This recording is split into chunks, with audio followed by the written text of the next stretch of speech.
Салам америкасын бүтүрчүлөрү, силер менен кайрадан элдин сыймыгы. Биз мурунку сабакта тамырларды кеп кылабыз, тамырларды өткөнбүз. Бул сабак ошону улантып, тамырлар жөнүндө кичинекей дагы бир айтып кете турган нерсе бар. Анан кийин биз аны өтүп отуруп, өзүбүздүн практикабызды улантып, анан геометрияга киришебиз. Ага чейин тамырларды жакшыраак үйрөнүп алыш керек, анткени биз деген улуу атактуу Пифагордун теоремасы менен кагылышканда мына ушул тамырлар аябай керектүү болуп калат да. Мурунку сабакта биз деген тамыр асты 16 дейін. Тамыр асты ушул тамырдын ичине терс сан койгон болбойт дегенбиз, чындыгында болбойт. Анткени бул деген квадраттык тамыр. Квадраттык тамыр. Демек, карайлы. Бул жерде негизи 2 бар. Бул өзү квадраттык тамыр болчу бул жакта 2 жазылыш керек болчу. Бирок көпчүлүк математикалык китептерде математикада негизи жазылбайт да, бул жакта жазып койсок деле ашыштык кылбайт. Ката болуп эсептелбейт. Мындан канча чыгат? Мындан 4 чыгат, Демек, бул жакта айтып атат, бул сөз 4 көбөйтүлгөн 4, ушул 2/4-түн могул жерде экөөнүн бирөөсүн чыгар деген сөз да. Бирөөсү чыкты. Эми бул жак кубтук тамыр болуп калышы мүмкүн. Эмне үчүн квадраттык дегенди эми түшүндүр. Бул жакка мисалы үчүн кубтук тамыр болуп калышы мүмкүн. Мисалы үчүн бул жакта 4төн 3 болуп калышы мүмкүн, Ошол 3/4-түн бирөөсүнүн гана чыгар деген сөз бул жакта. Мисалы үчүн ичинде 8, анан кубтук тамыр болуп калсын дейли. Анан бул жакта эмне болот? Бул жактан 2 чыгат. Эмне үчүн? Анткени 8 деген 2 көбөйтүлгөн 2 көбөйтүлгөн 2. Ушул үчөөнүн бирөөсү чыгып кетет деген сөз. Эми байкайлы. Бул жерде жуп, бул жерде так, 2 жуп так. Биз деген так сандар кандай десем, тамыры бул жерде даражасы так болсо, анда биз анын ичине терс сан кое алабыз. Терс сан кое алабыз. Эгерде бул жерибиз жуп болуп калса, анда биз мына бул жакка минус санын кое албайбыз. Себеби жуп 2, 4, 6, 8тер туруп калса, анда биз минус сан кое албайбыз. А эгерде так болсо, минус болуп чыгып кетет. Түшүндүкпү? Ушуну эстеп калалы болгону. Жуптан ичине, жуп тамырдын ичине минус сан койгонго болбойт. Болду, биринчи эреже. Мисалы үчүн, мындай бир эсеп жазайын, 3түн квадраты дейин. Азыр мындан 3 чыгып кетет, бирок, баарыбыз билебиз, 3 чыгат. Эгерде мен бул жерге 3тү коюп койсом, анда 3 чыкпай калат. Себеби эмне керек? Бул жакта 3 пара керек. Бизде 2 эле пара бар ичинде. Бул деген 3 көбөйтүлгөн 3 дегенчи. 3 чыгып кетиш үчүн дагы бирөө көбөйтүлүш керек, туурабы? Ошондуктан бул чыкпайт, ушул бойдон калат.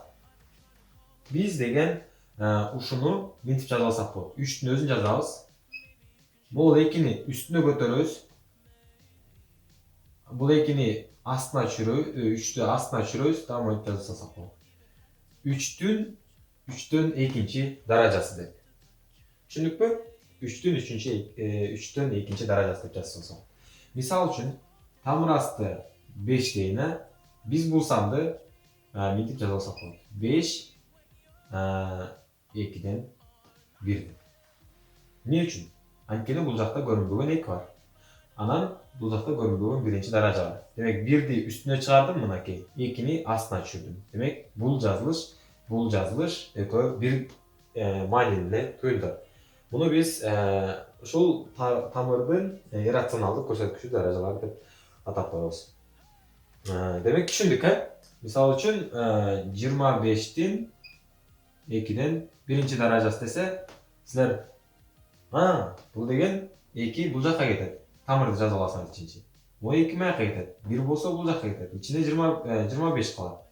Демек, 1-нчи даражасы баары 25 бойдон калат. 25 деген 5 көбөйтүлгөн 5. 5 көбөйтүлгөн 5. Бул жакта 2 пара чыгыш керек. Экөөнүн бирөөсү чыгып 5. Анда мына болсам, мога барабар экен деп туруп чыгарып кетесиңер.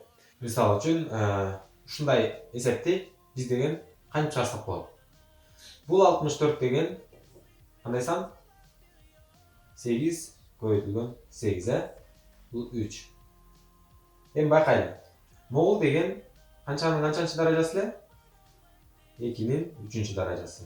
Bul degen 2'nin 3. darajası. Burun darajalarda ötkөндө буларды билгенбизе бул өчөт дагы экөө кошулуп кетет. Же болбосо 6 даражасы болуп чыгат. Эмне болот эми? Бул үстүнө көтөрүлүп кетет. 2'ни жазам бул жака. Так. 6, анан 3 астына түшөт.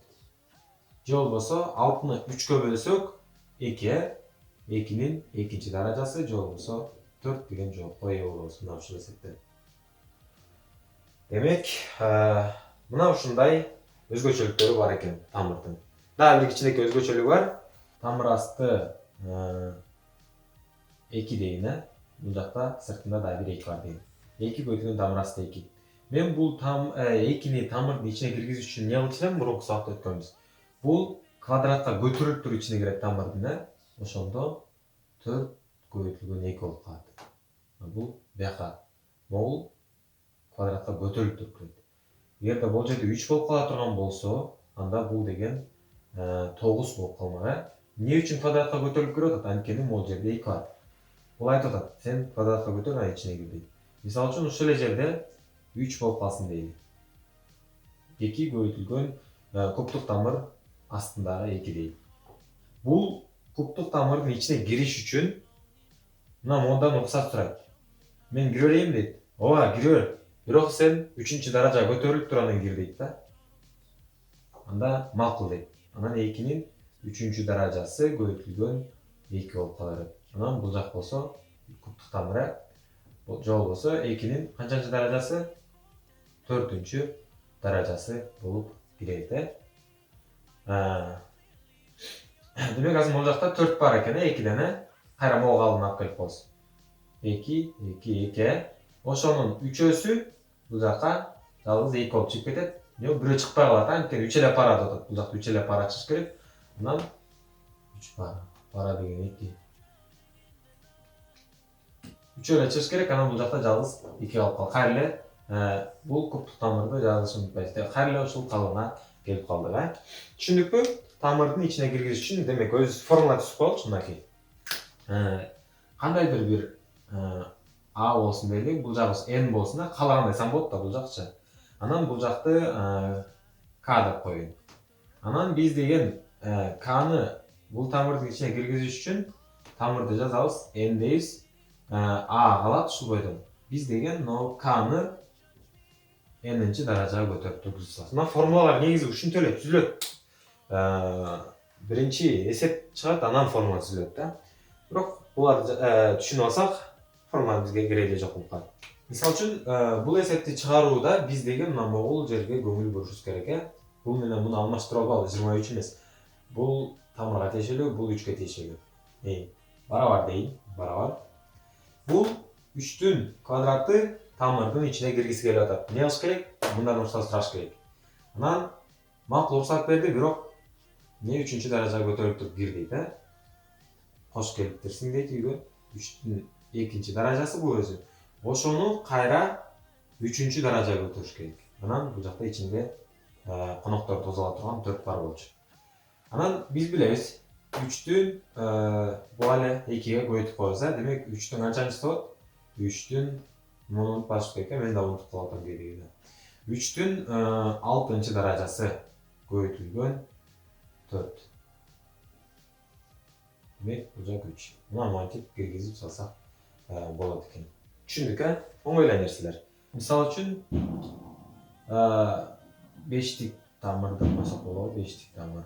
6'нын 3 даражасы деп коеюн, Формуланы карасак, могул 3 могул жака тандык болуп кетет дейт да. Эмнеге тандык болуп кетерин азыр мен далилдегим келип атат. Бул деген сөз мына могул ушул кубтук тамырды өзүнө 3 жолу көбөйт деген сөз, 6, 5 көбөйтүлгөн дагы жолу.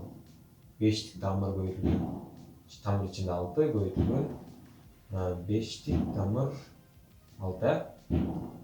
Демек 1, 2, 3 жолу болду. Анан биз билебиз, көбөйтүүдө баарын тең 1 алып жазып салсак болот дегенбиз, Баарын тең киргизипчи 5ке киргизип 5 5 5 5 болуп атпайбы? Демек 6'нын 6 жана 6 депчи, же болбосо не болду? 6-нын 3-чүсү 5.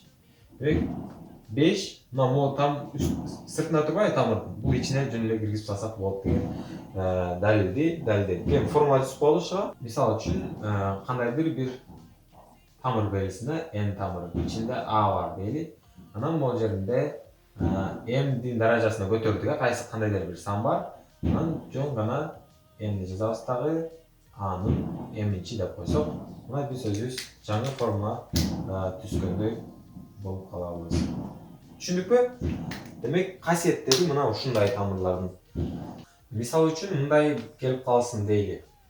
Тамыр асты 3, анан тамыр асты бул жак 2 жазсак болот, жазбай койсок болот, Анан 2-нин 7-чиси деп коелу. Муну кантип чыгарабыз? Биз жөн гана тамырлардын бул жерде көрсөткүчүн карайбыз, тамырдын көрсөткүчүн. Көрсөткүчтү кантип атайт билбейм, бирок булардын карайбыз да экөөнү көбөйтүп коебуз жөн эле. Анан бир тамырга жазып салабыз.